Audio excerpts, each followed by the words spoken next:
NBC National Affiliate feed. And we're rolling? All right. So, first of all, did you get to watch the turtles hatch? Yeah, the turtles hatched while we were actually doing the scene, and they also, we got to release them into the water, which was cool. They were, we learned a lot about them before we did it, and it's really cool. They probably wouldn't have survived if we wouldn't have got to put them in the water, which is really awesome.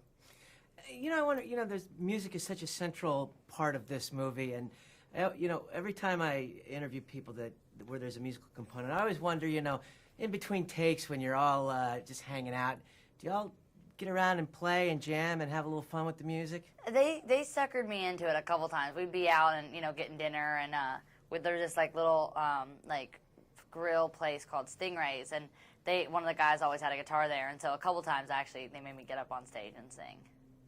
Now I was talking to Nicholas, and he said that he had you in mind when he was writing this, and obviously the obvious thing is there's a father-daughter connected by musical component. And so did it have kind of a personal feel to you, this story? It definitely did. I mean, there were so many moments, that I feel like genuinely could have been in my life. And I think music in the film had a big part of that, just about how people can connect that way. And I love that Nick gave me that opportunity. And, this is you were Hannah Montana, and now you're in, this is a serious romance role. And, are you finding that transition from sort of people seeing you as the little girl to, becoming a young woman, is that transition easier than you thought it would be, or is it harder? It's neither. One day I, had to move on from Hannah Montana. I can't do it forever, and at a point it just becomes unrealistic of how long the secret could go on, and how old you can really be to do that. And we gave it a really good run, so it's kind of coming organically and very natural. And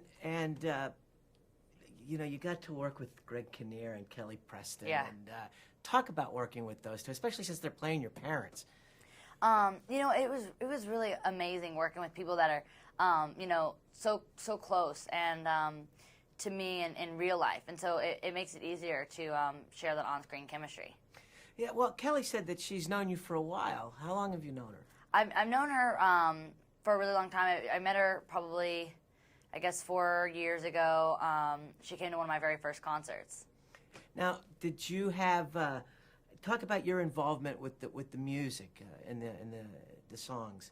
I was really involved with picking When I Look at You because I think it really went along with the film, really kind of like The Climb did with Hannah Montana, the movie, because it kind of told a story, and it can be about anything. It can be about, a person in your life. It can be about, God. It can be about a boyfriend. It can be about a family member. It can really be about anything that you want. It's whatever hits closest home with you, and that's what this film is about as well. Well, great. Well, thank you so much. Thank you so much.